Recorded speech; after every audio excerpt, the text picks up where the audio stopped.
గారి పార్టీ గురించి. బీఆర్ఎస్ ఏమో వాళ్ళకి ఇది ఒక అస్తిత్వ సమస్యలాగా దాదాపు ఓడిపోయిన తర్వాత అతి కీలకమైంది. అంతర్గతంగా కూడా సవాళ్ళు ఎదుర్కొన్నారు, సమస్యలు ఎదుర్కొన్నారు.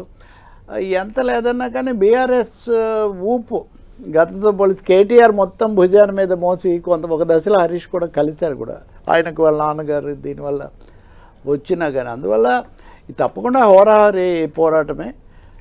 పల్స్ అంటున్నారు కదా మీరు ఇందాక, పల్స్ చూస్తే జూబ్లీ హిల్స్ పల్స్ చూస్తే కొంత మొగ్గు ఉండొచ్చేమో, అధికార పార్టీ గట్ట ఎక్కొచ్చేమో ఇట్లాంటివి చెప్తున్నారు. ఎనీవే ఇప్పుడు ఇంకా జోస్యాలు కూడా అవసరం లేదనుకోండి, వస్తాయి కదా.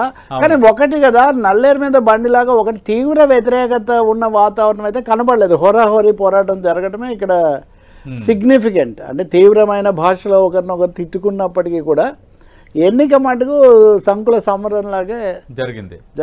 అది ముఖ్యంగా కనిపిస్తుంది. బీజేపీ మేమే అధికారంలోకి వస్తామన్న బీజేపీ 3వ స్థానం అని. ఇంకా ఈ విషయంలో అందరూ ఏకీభవించే అంశం ఏంటంటే బీజేపీ దీంట్లో ఉంటుంది. అంతవరకు ఒక ఏకీభావం ఉంది. రైట్. కళ్యాణ్ అందించిన లేటెస్ట్ రిపోర్టు. అలాగే మెజార్టీ సర్వే సంస్థలు అంతకుముందు కరెక్ట్గా 10 రోజులకు ముందు ఒక 2-3 సంస్థలు, అంటే గతంలో ఆంధ్రప్రదేశ్ రిజల్ట్స్ని యాక్యురేట్గా ఇచ్చారన్న కేకే సర్వేతో పాటు చాలా సర్వేలు బీఆర్ఎస్ లీడ్లో ఉంది, ఈసారి జూబ్లీహిల్స్ బీఆర్ఎస్ది అంటూ కొంత వాతావరణాన్ని క్రియేట్ చేశారు.